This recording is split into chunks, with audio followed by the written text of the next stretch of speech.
مساء الخير يا شباب ويا شابات، عاملين ايه؟ اخباركم ايه؟ وحشتوني جدا. طبعا في ناس كتير كلمتني على قعدة بنات. الحقيقة ان قعدة بنات فكرة جات لنا ان احنا نكريت ا community around، عايزين نعمل مجتمع. ليه دايما اول ما بقرر اصور لازم يبقى في صوت جاي من اي حتة؟ اوكي، في مشاكل كده. لما انا كنت بتكلم مع مريم صديقتي، اتعرفت عليها من الجيم، بقينا قريبين في فترة مش قصيرة، لان احنا اصلا بنشوف بعض بقالنا كتير واحنا الاتنين بيكي قوي في علاقاتنا مع الناس. وعلى ما اخدنا الخطوه كان عدى اوريدي مده، فكنت حاسه ان انا اوريدي عارفاها، بشوفها كتير وفهمتها وكده. فلما بقينا صحاب وبقينا قريبين بقيت حاسه ان انا مش حد جديد محتاجه احكي له قصه حياتي. لكن قعده بنات مش بس هيبقى مقتصر عليا انا ومريم، هيبقى في ناس تانية كتير. هيبقى في معانا بنات جاستس، ناس احنا منعرفهاش، بنات احنا منعرفهاش، بس هوب في نتعرف عليهم ونبقى اصحاب. فان شاء الله الموضوع يبقى لذيذ. ولكن ايه، القناة دي هتكمل في كل الاتجاهات. انا معاكو، انا ومريم معاكو، انا والجاستس معاكو. لو في حد من البنات بيتفرج علينا وشاف اول حلقة، انا حاطه اليوزر نيمز في الانترو، ابعتوا لنا ونتكلم مع بعض شوية ونشوف انتوا فاضيين امتى ويلا بينا. تاني حاجة، اتكلم معاكم شوية عن الفترة الأخيرة قبل ما ندخل في الموضوع بتاع الحلقة. بقيت حاسة ان انا القعدة في مصر خلتني بجد بني ادمة تانية بجد بقيت بني ادمة تانية، حاسة ان كمية مخي اتغيرت. بدأت احس بده دلوقتي علشان بركز قوي مع افكاري دلوقتي، بركز قوي مع اهدافي دلوقتي، بركز قوي مع حاجات. من ساعة ما جيت مصر كنت مسحولة قوي في التعاملات والاجتماعات، ومسحولة قوي في انا ازاي هسرفايف. ما كنتش مديه انتباه قوي لمخي بقى بيفكر ازاي، البروجرام الجديد ده بقى عامل ازاي جوه مخي. ما كنتش بقعد افكر زي ما كنت بفكر زمان. لقيت انه لا، انا فعلا اتغيرت فعلا. لما بتبقى قاعد في مكان فترة مع ناس فترة، بتبتدي تبقى شخص تاني، مش شرط زيهم، ممكن عكسهم، ممكن شوية كده وشوية كده، بس بتتغير. مش متضايقة خالص، بالعكس. يعني التفكير اللي كان بالطريقة بتاعة السرفايفل مود دي كان حاططني في ستريس كتير قوي لفترة طويلة قوي. فحاسة ان انا دلوقتي هديت شوية، بس في نفس الوقت انت لما بتهدى الدافع بتاعك بيقل برضه. ولكن احنا مش هنستسلم، هنكمل تدوير على ايه الهدف من هذه الحياة. الكاميرا دي خلاص بقت البست فريند بتاعتي، بس بحاول انسى ان هي موجودة عشان اعرف اتكلم. كان نفسي ادخل اول فيديو ده بالاغنيه بتاعت خالد عجاج اللي هي ليا دنيا الواحد بيقرب من ناس بياعة، بس ما ينفعش عشان الكوبي رايتس. واكيد مش هغنيها يعني، بس انتوا فهمتوا الفكره. الحلقه دي بعنوان السلم والتعبان. ليه انا سميتها كده؟ علشان هتعرفوا لما اتكلم، يعني هتعرفوا لما اقول موضوع الحلقه. عارفين مصطلحات زي attention seeker او social climber او كلينجي؟ في مصطلحات كده احنا بنتداولها بالعربي، يعني اللي هو الشخص اللي بيبقى عايز يطلع سلم الطبقات الاجتماعية، او الشخص اللي هو عنده ادمان للشعور بالاهتمام. في مصطلحات كلها بتؤدي، يعني كل الطرق تؤدي الى روم. هو الشخص اللي بيفضح الحاجة اللي هو بيجري وراها من خلال سلوكياته المتكررة، وهو بين قوسين النمط، الباترن. من غير كلام علمي كتير، كل حد في الدنيا عنده حاجة بيجري وراها في كل فترة في حياته. يعني كل فترة في حياتك انت في حاجة كده بتبقى متسنطر عليها. في للأسف أشخاص الموضوع بيتملكهم، يعني الحاجة اللي هو بيجري وراها دي بتبتدي تتحكم فيه كليا، بتتحكم في سلوكه، بتتحكم في أسلوبه مع الناس، بتتحكم في أولوياته، في كل حاجة. المشكلة مش هنا قوي، المشكلة لما من كتر ما الحاجة دي اتحكمت فيك وبقت مسيطرة عليك وعلى دماغك، بقت مفضوحة للناس التانية. هتقولي يا نور، طب ما احنا بني ادمين صح، وكل حد فينا بيجري ورا حاجة، واكيد الناس اللي حوالينا عارفة ان احنا بنجري ورا حاجة. لما الحاجة اللي انت بتجري وراها تبتدي تأثر عليا انا كشخص موجود في دايرتك، او في احتمالية ان انا اكون موجود في دايرتك، او حتى لو انا مش في دايرتك، احنا في مكان عمل مثلا، فبرضو بتأثر عليا.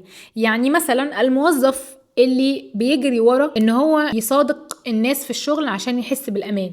يعني في اشخاص كده بيبقوا ديديكيتد قوي، يصاحبوا كل الناس اللي في الشغل، زمايلهم يعني، علشان يحسوا بالامان ان هم كده تمام في الشغل، ومصاحب المدير ومصاحب مساعد المدير ومصاحب الدنيا كلها، عشان هو ده بيديله احساس بالامان، او هو ده بيديله احساس ان هو كده بيتطور.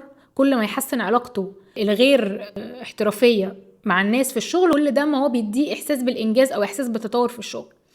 تمام. لما هو يبتدي يبقى ده مسعاه ومغزاه وهدفه الأول والأخير، أولا هيبتدي يأثر على جودة الشغل اللي هو بيطلعه، فهيلبس كل زمايله اللي شغالين معاه على نفس البروجكت أو نفس الوات ايفر.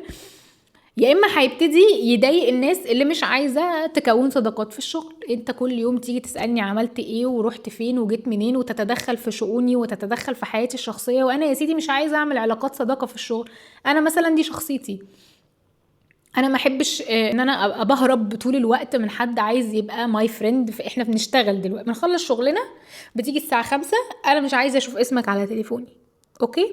فان انت تبقى طول الوقت بتحاول تعمل عكس ده، انا شيء ده يضايقني، ده يعيشني في ضيق. ده مثال، يعني في امثله كتير. يعني في برضو في البنات، يعني انا مش قصدي اقول كده والله على البنات، في الاخر اكيد اي بنت في الدنيا اللي هي عايزاه من اي علاقه انها تؤول الى جواز، او لو هي اوريدي مش في علاقه فهي اكيد عايزه علاقه تؤول الى الجواز. في الاخر الهدف واضح وهدف سليم وصح جدا ونو بروبلم، ومش فكره مرحله عمريه. هي في بنات كل هدفها في الحياه ان هي تتجوز. انا ما عنديش مشكله خالص مع ان انت عايزه تتجوزي.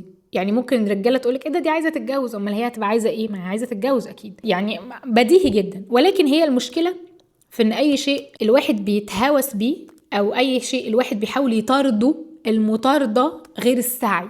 المطارده هي شعور هوسي، انت بتبقى وصلت او وصلتي لمرحله من الهوس بالموضوع. الهوس ده اولا ممكن يخسرك الدايره اللي اوريدي موجوده، انه هينفر او هيخلي الدايره البوتنشال اللي عندها احتماليه تبقى موجوده تنفر منك هي كمان. يعني انا مثلا كبنت، انا ما احبش ان انا تبقى صاحبتي القريبه مني قوي كل تفكيرها انها تروح مكان عشان تتشاف، او علشان هي في شخص معين موجود في هذا المكان، او عشان انا ما اقدرش امحور حياتي حوالين كده.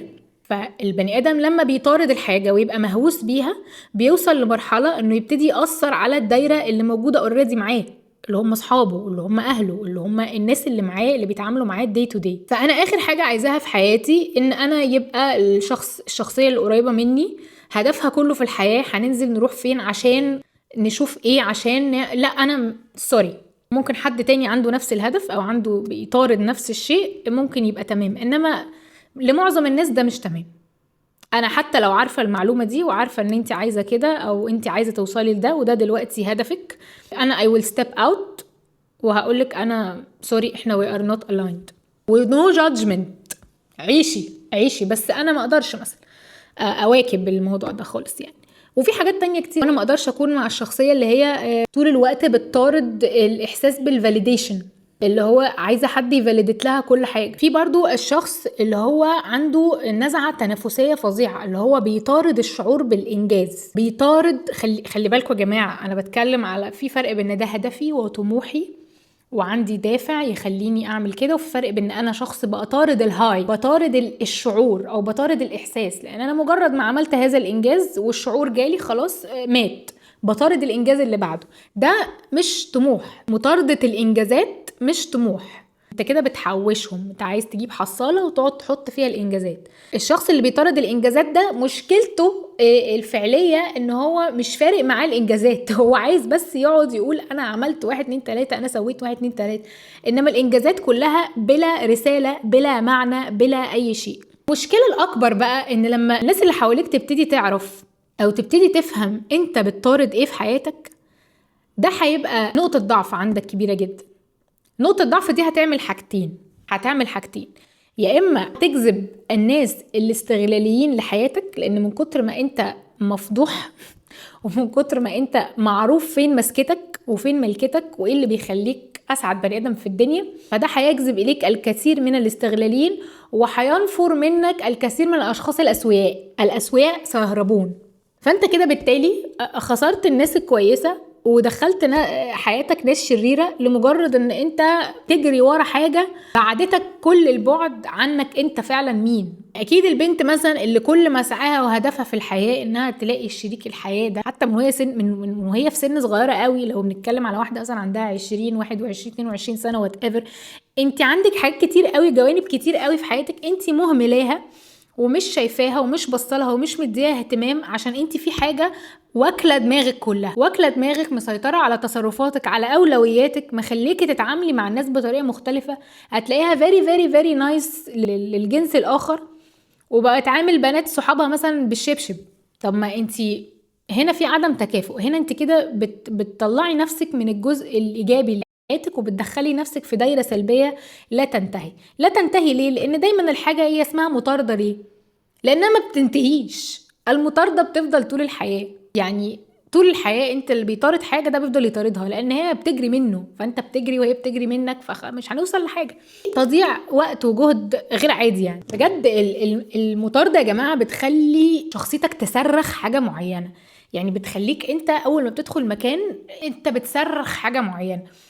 خلي بالكوا اوعوا تفتكروا ان الحاجات دي مش بتبان. انا كنت فاكره ان انا لما بكتشف حاجه الشخصيات دي عندها هوس المطارده دي، كنت بفتكر ان انا عشان يعني ذكيه حبتين ولا حاجه. بس لما بقعد مع الناس وبنتكلم بقى كلنا مع بعض في حاجه مثلا، بكتشف انه لا، الناس بتشوف الباترن دي بشكل واضح جدا. وللاسف للاسف في ناس بتتعرف بحاجه معينه وتلزق بقى في سمعتها لمده لا يعلمها الا الله. وببقى بجد I feel so bad، وببقى غضبانة جدا من جوايا ان ليه تخلي حاجة زي كده تلغي بقية شخصيتك وتبقى الناس مركزة على الجزء ده بس. خليني بس اكون واضحة في حاجة، ان احنا كلنا عندنا رغبات، كلنا عندنا اهداف، ولكن في مشكلة ان في فيرجن تعبان كده، في فيرجن نص كم كده بيطلع في النص يتهوس ويتلبس بالموضوع ويبتدي يحول كل شيء للمغزى ده. كل شيء بيتحول في حياتك ان انا عايز ده، فتبتدي تلغي جوانب تانية من شخصيتك، وتلغي بقى حياتك، وتلغي تفكيرك، وتلغي اهتمامك لمجالات تانية في حياتك لمجرد ان انت تاخد ده.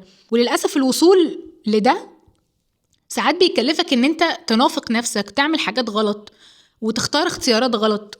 فموضوع ان الهدف يتحول، ان الهدف والطموح يتحول لمطاردة الاشياء او مطاردة الاحاسيس، مطاردة فكرة ان انا اشعر بشيء معين، هنا ساعتها بيحصل بقى ايه؟ بتدخل بقى الدينجر زون، منطقة الخطر. لان مش طبيعي انت يبقى في حد في حياتك شخصيته كلها بتتمحور حوالين انا عايز عربية، عايز اجيب عربية حلوة، عايز اجيب عربية جديدة. في ناس على فكرة شخصيتها كده. انا في واحدة كنت اعرفها زمان كانت شايفة ان مشاكلها كلها هتتحل، حرفيا مشاكل حياتها كلها هتتحل لو جابت عربية حلوة. حياتها كلها حوالين العربية الجامدة، اللي هو احنا ده انا لو جبت عربية جامدة كل حاجة هتتحل، زمايلها في الشغل هيحبوها، وهتلاقي واحد اغنى واحد في العالم، ونفسيتها هترتاح على فكرة هي جابتها، بس انا معرفش بقى هي وصلت لايه دلوقتي، يعني ربنا يبارك لها فيها، بس انا ما اعتقدش ان ده غير اي حاجة في حياتها. فللأسف مطاردة الأشياء، سواء مطاردة مادية أو سواء مطاردة اجتماعية أو مطاردة شعور وأحاسيس، كلها تبوء بالفشل في الآخر حتى لو وصلت لهذا الشيء. وعلى فكرة كل منا في مرحلة معينة في حياتنا كنا بنطارد حاجات، والحاجات دي للأسف ما كانتش أحسن حاجة لينا. وأنا افتكرت حاجات وأنا بكلمكم دلوقتي، حاجات حولتني لنسخة بعيدة كل البعد عن شخصيتي الحقيقية، وعن قد ايه انا كنت ممكن ابقى احسن من كده دلوقتي كمان. فساعات مطاردة الشخص الغلط كمان تحولك لأسوأ نسخة ممكن توصل لها. يعني لو الشخص ده انت بتطارد شخص غير سوي نفسيا، وهو فهم اللعبة وفهم انت دخلتك منين وطلعتك منين، ممكن يمسكك غسيل ومكوى.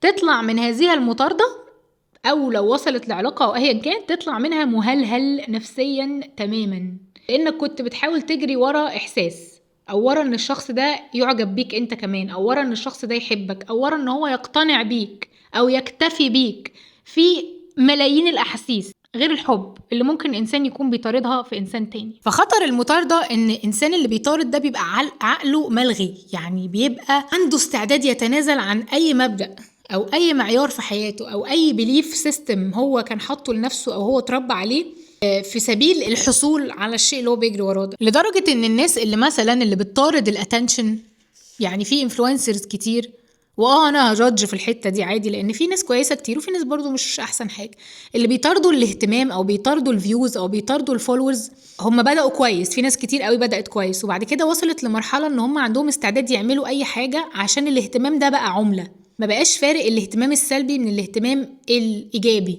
المهم اهتمام وخلاص، اتنشن وخلاص، فيوز وخلاص، فلوس وخلاص، فولورز وخلاص. فتاه المبدأ في النص وتاهت الرسالة في النص. الشخص اللي عايز يتجوز ده بقى كل تفكيره ان هو الناس تشوفه مادة صالحة للجواز، husband material او wife material، بغض النظر عن هو فعلا ايه. هو عنده استعداد يقول اللي محتاج يتقال، يسمع اللي محتاج يتسمع، يتشاف بالطريقة اللي محتاج يتشاف بيها، بغض النظر عن القالب جواه ايه.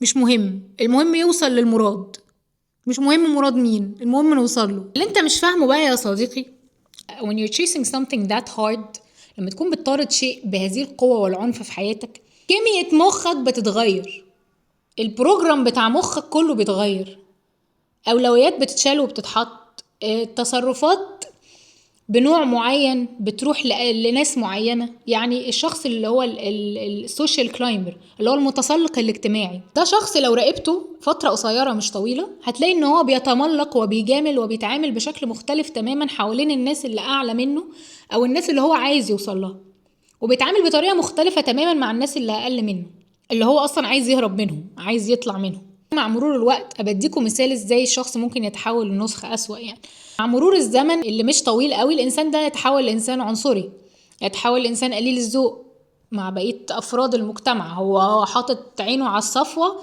ولكن هو 90% بيتعامل مع بقية افراد المجتمع بيتعامل بطريقة قليلة الذوق، فيبقى انسان قليل الذوق. يتعامل بطريقة طبقية، هو خلاص تفكيره كله تمحور حوالين دول المهمين، اي حد تاني مش مهم، دول اللي يستاهلوا اهتمامي ويستاهلوا لطفي ويستاهلوا عطفي ويستاهلوا كل حاجة، كل الباقي ده مش مهم. فبالتالي بيبتدي يتعامل على هذا الاساس، يوصل في الاخر ليفل الوحش، يبقى انسان باد جاي، فيري باد جاي، يبقى ريد فلاج متحرك. تفتكروا الناس اللي عندها هوس بمطاردة الاشياء، تفتكروا هم عارفين ولا لا؟ انا هقول لكم رايي وانتوا قولوا لي رايكم في الكومنتس. انا بشوف وجهة نظري المتواضعة ان كل انسان عمره ما هيشوف الجانب الوحش فيه ابدا بالطريقة الواضحة دي اللي احنا بنتكلم عليها. دايما الانسان بيتعامل مع نفسه بالنية، انا نيتي ايه؟ لا انا مش متسلق اجتماعي، انا شخص اجتماعي، انا شخص بحب اضحك واهزر واجامل وبتاع. هو بيبقى شايف نفسه كده، انما انت مش هو، انت شايفه بطريقة تانية خالص. ولكن في الاخر احنا بنحكم بايه؟ بالفعل، بالبيهيفير، بالسلوك. هو ده الشيء اللي بيحسم الموضوع، عايش دعوه بنيتك. انت بتتصرف كده معايا او بتتصرف كده قدامي، يبقى انا هحكم عليك بنتيجة افعالك مش بنواياك. احنا ما نعرفش نية بعض اصلا.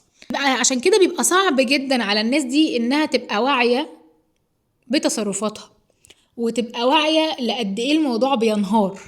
يعني حرفيا لازم يحصل مشكلة كبيرة ويبتدي يحصل confrontation من كذا شخص في حياتك يقولها لك كده بالبنط العريض، انت شخص مصلحجي او انت شخص متسلق او ايا كان، ومن كذا حد بقى عشان يبتدي مخك يفوق ويصحصح. ومعظم الناس اصلا حتى لما بيتقال لها كده بيعتبروا دول اعداء النجاح. قليل جدا الناس اللي هتاخد الكلام ده وتفلتره وتبتدي ترفلكت فعلا على نفسها.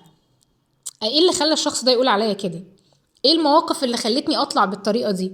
حتى لو هو غلط، نفترض ان هو غلط، ولكن انا محتاجه افكر، انا محتاجه افكر اشوف انا الحاجه ايه الاهدافي في الحياه. هل انا في حاجه بطاردها بشكل هوسي مسيطره على حياتي، مسيطره على شخصيتي، مخلياني اتعامل بطريقه مختلفه مع ناس مختلفه بناء على انا عايزه اوصل لايه ولا لا؟ انا مثلا الفتره اللي كنت بكلمكم عليها انا كان عندي الصحوه بقى، الصحوه النفسيه والعقليه، وكنت اللي هو ايه ده، انا بقيت ايه، بقيت انسان تاني، انا بقيت نسخة تانية من نفسي. وبقيت معرفش ليه عايزة اوري ده لكل الناس، وعايزة اثبت ان انا بقيت هذه الشخصية النسخة الجديدة. كنت فخورة جدا بيها، كنت عايزة الناس تقولي الله برافو عليكي يا ده انتي مش عارفة ايه، ده اتغيرتي خالص وبتاع. وبصراحة مش هكذب عليكم، يعني كنت مبسوطة عادي، وكنت فعلا بسيرش فور فاليديشن. بس هو الموضوع اختلف معايا بصراحة كليا. يعني بقيت بدل ما بدور على ده في الناس، بقيت ادور على الناس اللي زيي واشارك اهتماماتي معاهم. يعني هو ده اللي اتغير بس في الموضوع.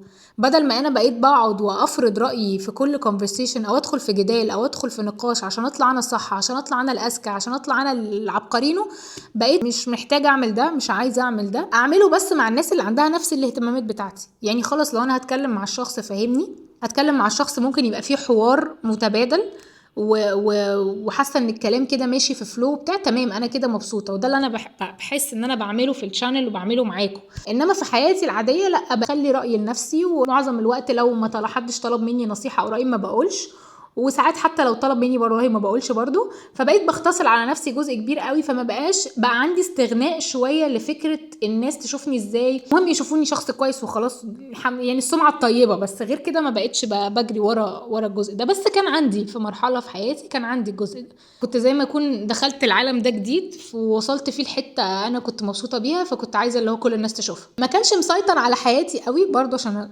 اكون صريحه ما كنتش ماشيه اللي هو بقى انا بكره هكتب كتاب عن مش للدرجه دي برضو تشيل. بس كنت حاسه ان الموضوع برضو بيتعامل مني بطريقه غير واعيه كتير، في اوقات كتير ما كانش ده ضروري خالص، يعني كان استعراض للقوه اكتر ما هو اي حاجه تانية if that makes sense. وعلى فكره ما خدتش بالي غير لما اتقالت لي صريحه من ماما، وما قالتها ليش كده بشكل يعني انتقاد، قالت لي نور بس خلي بالك عشان انتي في مواضيع كتير وفي كلام كتير وكده بتتكلمي فيه ممكن ما يبقاش مهم للناس كتير، او ما يكونوش يعني فاهمين او مهتمين قوي باللي انتي بتقوليه، فوفري مجهود. فساعتها ابتديت اركز بقى مين فعلا اللي انا بكلمه وبتكلم معاه بيبقى مهتم، مين لما بديله نصيحه بيبقى طلبها ولا لا، مين عايز ارشاد في حياته ومين الارشاد في حياته مجرد عبء وفلسفه زياده عن اللزوم. فالطريق بقى اوضح شويه. طيب انتوا فهمتوا الفكره اللي انا يعني شايفه ان هو يعني مشكله القصه دي كلها في ايه؟